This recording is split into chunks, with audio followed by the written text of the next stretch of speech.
Assalamualaikum warahmatullahi wabarakatuh. Hamdan wa syukran liman qala fi kitabihil karim wa huwa astaqul qailin. A'udzu billahi minasyaitonir rajim. Bismillahirrahmanirrahim. Walanabluwannakum bisyai'im minal khaufi wal ju'i wa naqsim minal amwali wal anfusi was samarat wa basyiris sabirin. Shadaqallahul azim, amma ba'du. Hadirin ma'asyiral muslimin hafizakumullah. Malam ini masih melanjutkan pembacaan beberapa hadis yang menjelaskan tentang sabar.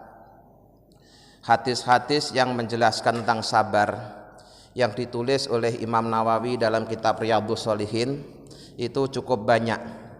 Ada sekitar 29 hadis.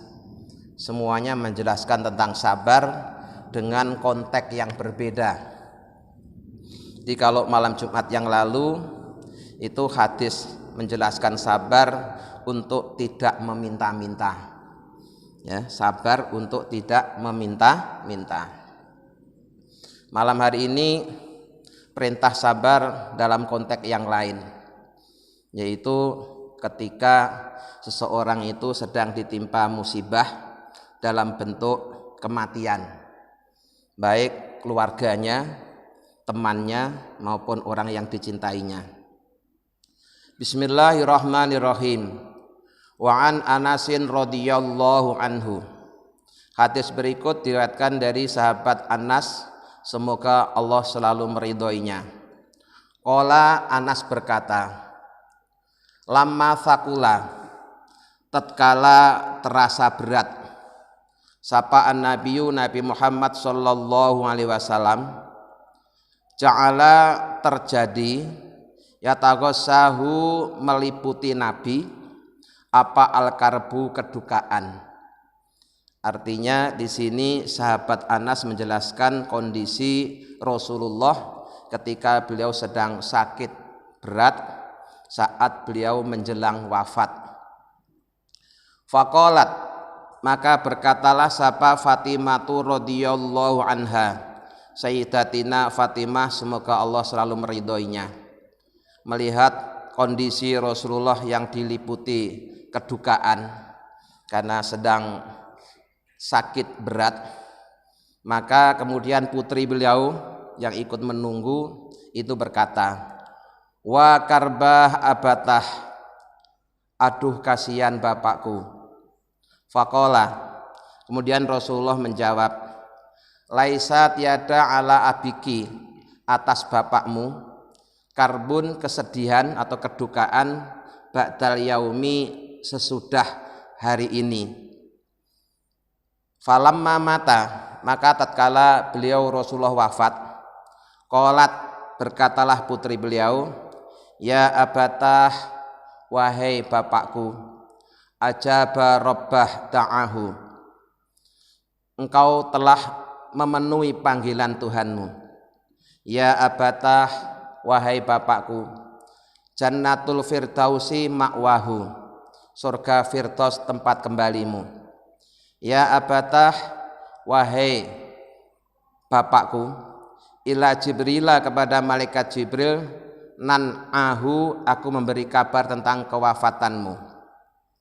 Falamma tufina, maka tatkala Rasulullah telah dikebumikan, qalat berkatalah putri beliau yaitu Sayyidatina Fatimah radhiyallahu anha, atobat, wahai Anas, apakah atobat anfusukum, wahai Anas, apakah hatimu tentram, antahsu, engkau menaburkan ala Rasulillah sallallahu alaihi wasallam, kepada Rasulullah sallallahu alaihi wasallam menaburkan at-turaba, tanah atau debu. Rawahu, telah meriwayatkan hadis apal Bukhari, Imam Bukhari. Hadirin ma'asyiral muslimin hafizakumullah. Hadis ini diriwayatkan dari salah seorang sahabat Nabi namanya Anas bin Malik, semoga Allah meridhoinya. Sahabat Anas menceritakan kondisi Rasulullah saat beliau menjelang wafat, bahwa sakit beliau terasa berat. Sampai di sini ini perlu kami jelaskan. Jangan sampai kita salah paham atau apalagi kemudian berburuk sangka kepada Rasulullah. Ya. Rasulullah itu adalah kekasih Allah yang paling Allah cintai. Orang yang terbaik dunia akhirat. Namun demikian, saat menjelang wafatnya Rasulullah itu merasakan sakit yang berat. Hal ini terjadi, saya pernah tanya pada guru saya, mengapa Rasulullah itu orang yang terbaik, yang paling dicintai Allah, tapi saat mau meninggal kok terasa berat? Jawab guru saya, Rasulullah itu sangat mencintai umatnya, ya, sangat mencintai umatnya. Maka dalam salah satu doa beliau itu pernah memohon kepada Allah agar beratnya sakaratul maut yang terjadi pada umatnya itu beliau yang nanggung. Saking sayangnya sama umatnya. Beliau pernah berdoa mohon kepada Allah agar beratnya saat sakaratul maut yang terjadi pada umatnya itu Rasulullah yang nanggung. Dan kemudian permohonannya ini dikabulkan oleh Allah. Tapi tidak semuanya, hanya sebagian, ya. Sebagian dari beratnya sakaratul maut yang terjadi pada umat Nabi Muhammad itu sudah ditanggung oleh beliau Rasulullah Shallallahu Alaihi Wasallam, saking cintanya sama umatnya, ya. Maka kita bersyukur, ya, kita bersyukur. Mudah-mudahan nanti kita saat sakaratul maut tidak terasa berat. Kenapa? Sebagian dari beratnya sudah ditanggung oleh Rasulullah. Dan ini ternyata juga tidak hanya Rasulullah, para waliullah, para ulama-ulama yang soleh banyak yang seperti itu, ya. Saking sayangnya sama umat, saking sayangnya sama santri, itu dalam satu doanya mohon kepada Allah agar beban sakaratul maut yang terjadi pada umat dan jamaahnya ditanggung oleh beliau.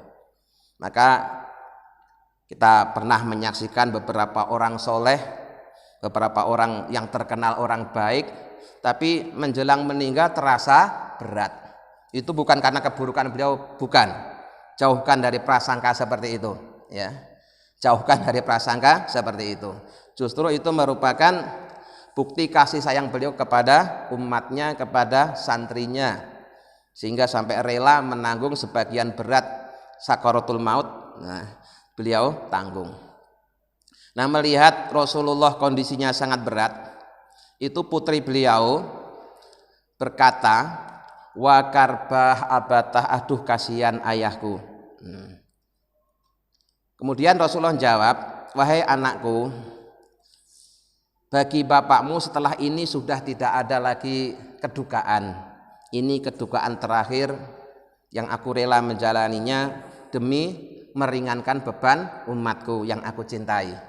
Nah, sampai di sini ini di dalam sarahnya hadis ini dijelaskan bahwa orang yang sedang sakit itu boleh menceritakan keluhannya atau kondisi sakitnya, ya.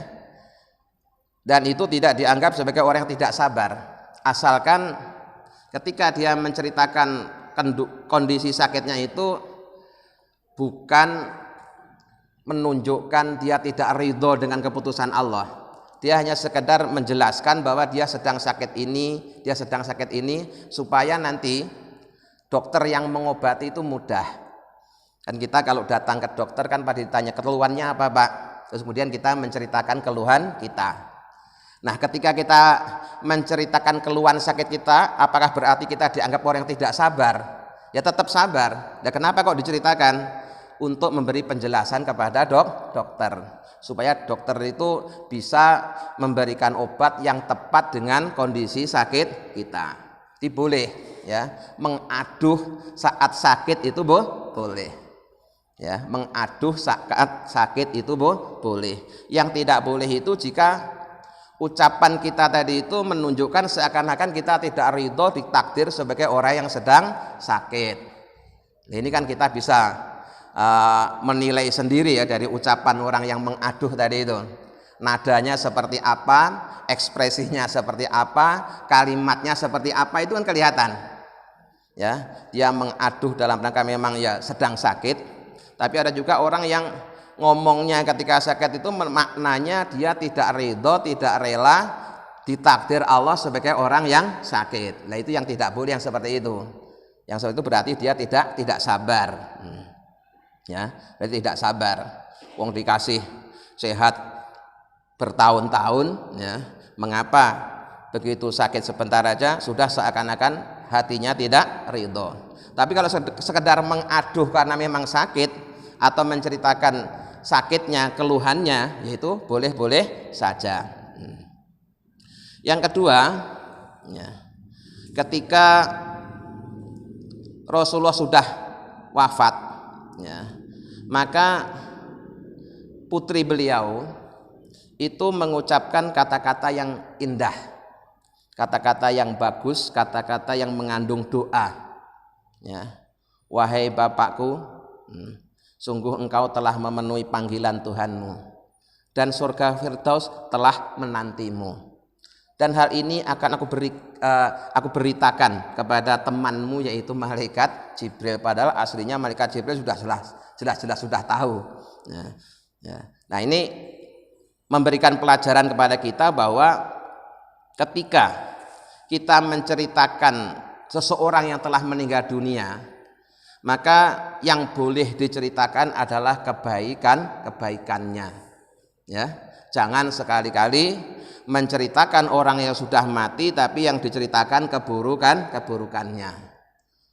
Selain itu, selain diceritakan kebaikannya juga berhusnudzonlah, berkeyakinan baiklah kepada Allah bahwa orang yang beriman itu kalau mati berarti dia sudah ditunggu oleh surga. Harus begitu, Pak. Ya, harus husnudzon bahwa setiap orang yang beriman meninggal dunia itu berarti dia telah ditunggu oleh surga. Kita jangan sampai kalah dengan orang non muslim. Orang non muslim aja kalau ada keluarganya meninggal dunia itu dia dengan PD-nya mengatakan dia telah tenang bersama papa di surga, begitu. Masa kita yang jelas-jelas orang beriman terus malah ragu-ragu, apa benar ya dia mau surga? Nah ini berarti kita belum yakin, ya, belum yakin. Padahal yang terjadi adalah sesuai dengan keyakinan kita. Jadi Allah itu akan melakukan sesuai dengan keyakinan kita. Kalau kita yakin Allah mengampuni, diampuni. Kalau kita yakin Allah memasukkan surga, akan dimasukkan surga. Ya, jadi harus optimis. Ya. Maka dalam bahasa Jawa itu kalau menceritakan orang baik yang telah meninggal dunia, itu menyebutnya begini, suwargi fulan bin fulan, suwargi bapak anu, suwargi ibu anu. Kalimatnya suwargi dulu, artinya yakin bahwa si dia itu sudah masuk surga. Ya, suwargi itu maknanya kan suwargo itu surga. Di dalam bahasa sehari-hari orang Jawa itu kalau menceritakan orang yang baik dan orang itu sudah meninggal dunia, nyebutnya bukan almarhum, Mbak, tapi pakai kalimat suwargi, siapa namanya disebutkan. Itu berarti kan optimis bahwa si fulan yang diceritakan itu dia sudah di surga. Nah, gitu maksudnya. Ya, jadi mari kita biasakan bahwa setiap ada saudara kita yang beriman meninggal dunia, yakinlah bahwa dia min ahlil jannah, sebagian dari ahli surga. Dan itu bukan sekedar ucapan tanpa argumen. Argumennya sudah sangat kuat sekali. Setiap kita yang beriman itu kan sudah punya modal la ilaha illallah. Padahal la ilaha illallah itu kunci untuk masuk surga. Berarti setiap orang yang berla ilaha illallah kalau mati dia sudah membawa kuncinya surga, tinggal masuknya, begitu. Maka kita harus optimis. Ya. Ini hadis yang menjelaskan bahwa kita harus sabar ketika keluarga kita, orang-orang yang kita cintai kemudian meninggal dunia. Ya, kita harus doakan dengan doa yang optimis. Ya, kita ceritakan kebaikannya. Sampai ini tadi Sayyidatina Fatimah mau menceritakan wafatnya Rasulullah ini kepada Jibril. Ini kan aneh sebenarnya ya. Kalau dipikirkan aneh. Ya. Padahal tanpa dikasih tahu pun Jibril pasti sudah lebih tahu. Bahkan barangkali Jibril juga ikut menyaksikan.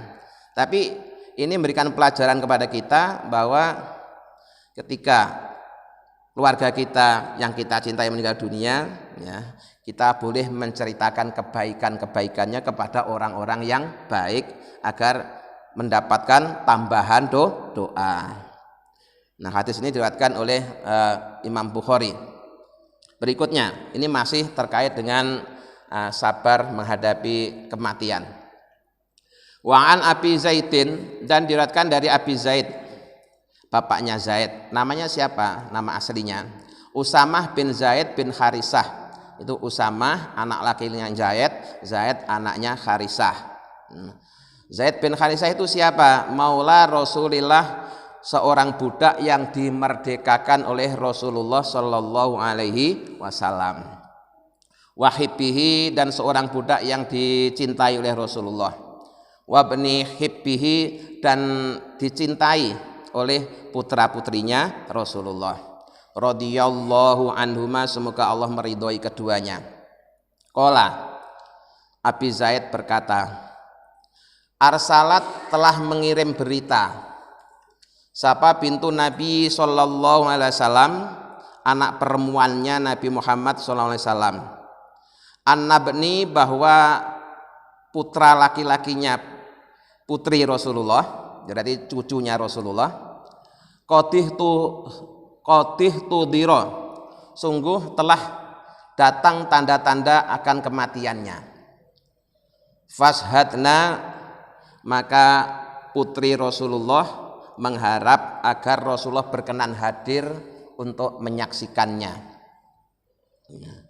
Fa'arsala, kemudian Rasulullah mengutus seseorang, yukri'u, untuk mengucapkan assalama, salam.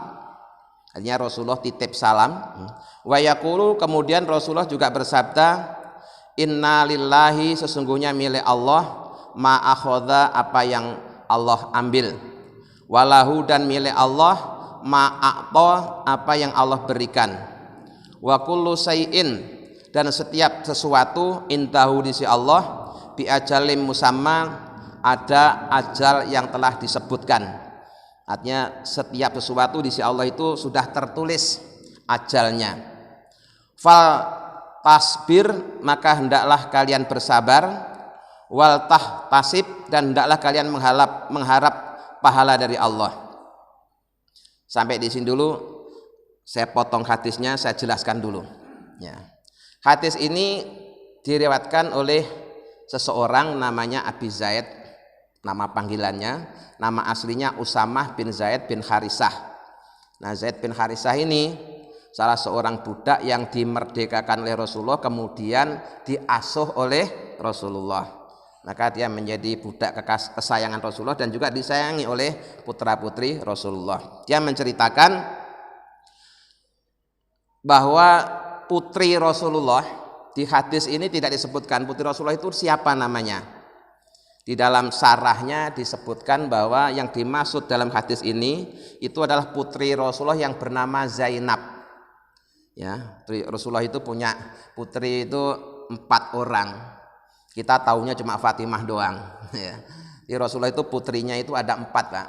Ya, kalau laki-lakinya ada 3.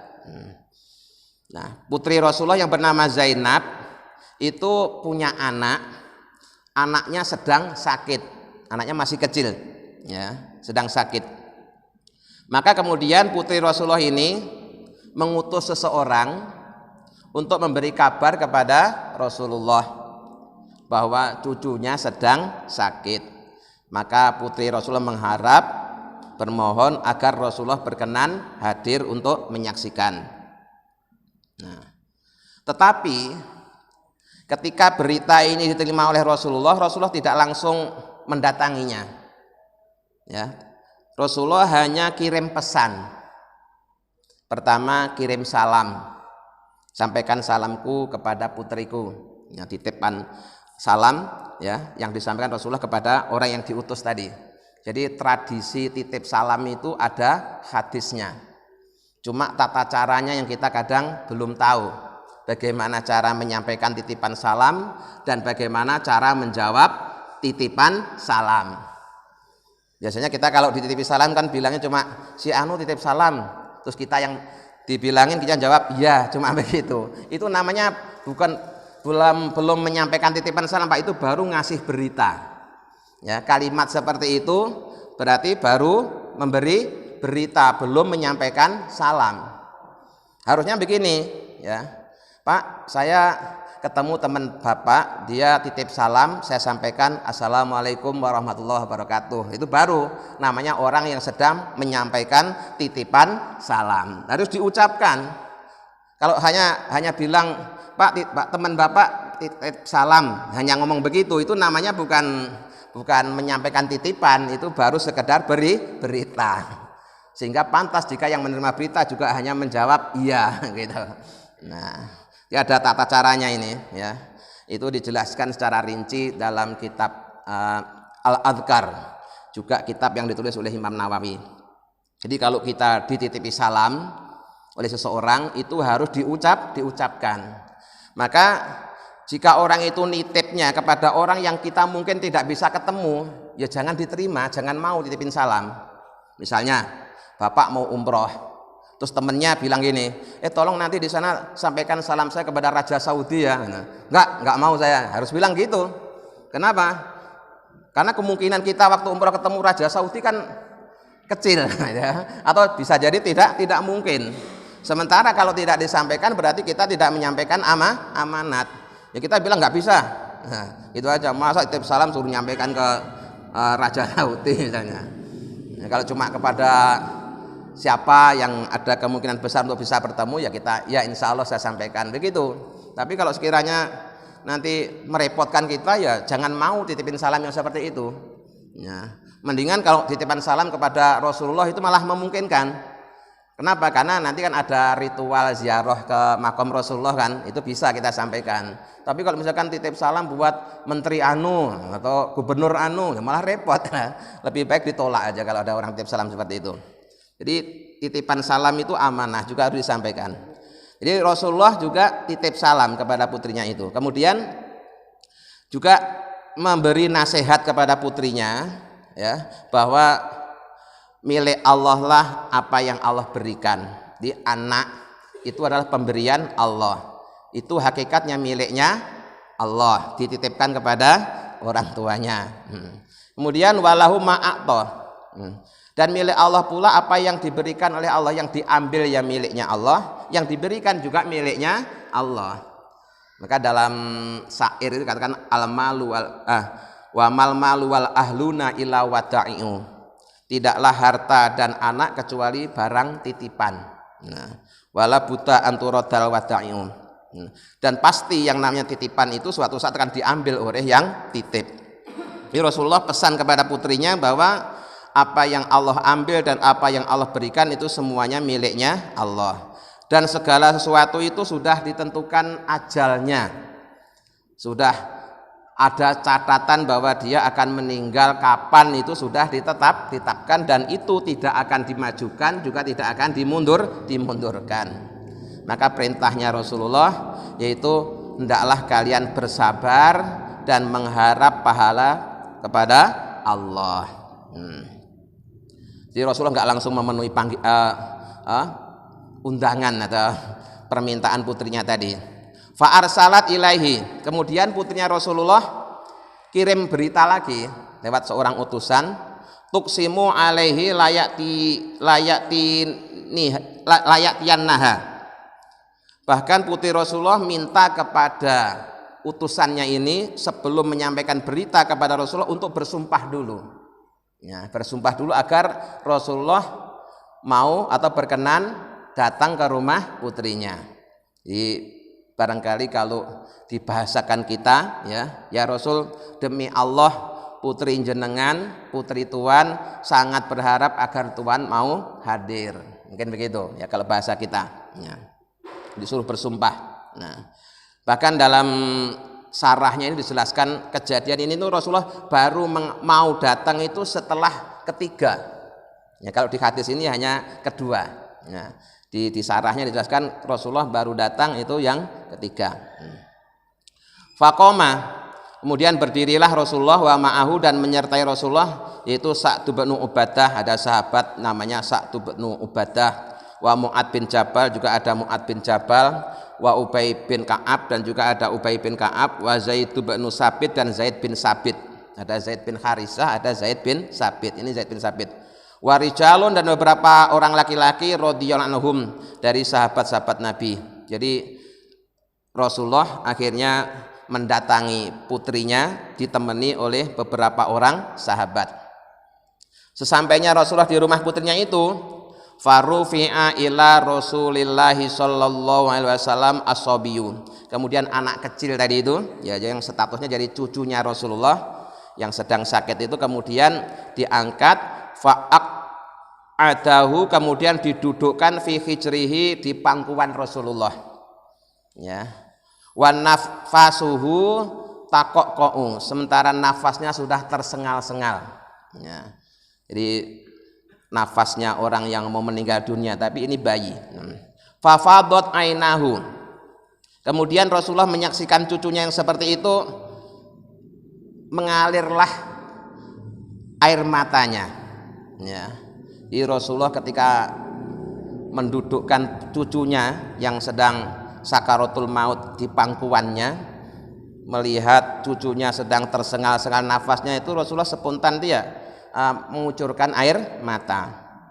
Faqala Sa'dun, kemudian sahabat Sa'ad langsung berkata, ya Rasulullah, wahai Rasulullah, ma hadza, ini air mata apa? Faqala, kemudian Rasulullah menjawab, hadhihi rahmatun, ini adalah air mata kasih sayang, ja'alallahu ta'ala fi qulubi ibadihi, yang Allah letakkan ke dalam hati hamba-hambanya. Ya, sampai di sini ini kita dapat pelajaran bahwa menangisi orang yang meninggal itu dibolehkan, walaupun sampai meneteskan air mata. Kenapa? Rasulullah sendiri ya, ketika melihat cucunya mau wafat, nafasnya tersengal-sengal, itu Rasulullah juga mengucurkan air mata. Sampai sahabat tuh nanya, ya Rasul, ini air mata apa? Kata Rasul, ini adalah air mata kasih sayang yang Allah letakkan ke dalam hati hamba-hambanya. Sehingga berdasarkan hadis ini para ulama menjelaskan, nangisin orang mati itu boleh walaupun sampai meneteskan air mata. Yang tidak boleh itu meratap. Ya, yang tidak boleh itu meratap. Meratap itu bahasa Arabnya niyahah. Nah, misalkan meratap itu gini, dia nangis sambil mengucapkan kata-kata yang menunjukkan bahwa dia tidak ridho, tidak rela dengan terjadinya kematian. Kemudian disertai dengan menyiksa diri, mencakari mukanya atau memukul-mukul pipinya, ya, atau menggunting rambutnya, menyobek-nyobek pakaiannya. Nah, kalau orang Arab itu ekspresi dari kedukaan mereka itu adalah menaburkan tanah ke dalam kepalanya. Ya. Jadi menaburkan tanah di kepalanya itu ekspresi orang Arab kalau sedang bersedih. Ya. Nah, yang begitu itu yang tidak boleh. Ya. Nangis yang sampai disertai dengan ucapan-ucapan yang menunjukkan dia tidak ridho dengan terjadinya kematian, apalagi disertai dengan menyiksa diri, menampar muka, ya, mencakar-cakar pakaiannya, menggunting rambutnya, menaburi kepalanya dengan pasir, itu yang dilarang. Tapi kalau nangis biasa, namanya manusia, ditinggal orang yang dicintai meninggal kan ya wajar nangis itu boleh, nggak masalah. Ya, saya sering mendatangi orang-orang yang keluarganya meninggal dunia itu, kadang-kadang ada yang nangis itu dimarah-marahin, jangan nangis nanti mana, jangan sampai meneteskan air mata. Yo, namanya nangis itu di mana-mana meneteskan air mata, ya, kok dilarang kan ya aneh lah. Ya, namanya nangis itu di mana-mana berarti meneteskan air mata. Itu kalau nangisnya beneran ya. Nah, kalau nangis kok nggak meneteskan air mata berarti kan pura-pura. Kok kadang-kadang gitu, boleh nangis tapi jangan meneteskan air mata. Loh, ini gimana ini? Namanya nangis kok nggak boleh meneteskan air mata. Jadi boleh-boleh saja. Yang tidak boleh itu adalah meratap. Kalau nangis biasa sebagai respon spontan ditinggal oleh orang yang dicintai, itu hal yang wajar, itu manusiawi, itu boleh. Karena terbukti Rasulullah pun ketika menyaksikan cucunya wafat juga meneteskan air mata. Wa fi riwayatin, dalam riwayat yang lain, ya, fi qulubi man sa'a min ibadihi, yang Allah letakkan ke dalam hati orang-orang yang Allah kehendaki dari beberapa hambanya. Wa inna mayarhamullah, dan sesungguhnya Allah merahmati min ibadihi, dari hamba-hambanya ar-ruhama'a, yang punya rasa kasih sayang. Ya. Jadi orang yang ditinggal mati oleh orang yang dicintai kemudian menangis, itu tandanya orang itu memiliki rasa kasih sayang. Nah, orang yang memiliki rasa kasih sayang itu akan disayangi oleh Allah, ya, akan disayangi oleh Allah. Nah, kalau dia tidak punya rasa kasih sayang juga tidak akan disayangi oleh Allah. Dan ini status hadisnya adalah muttafaqun alaihi. Jadi disepakati kesohihannya.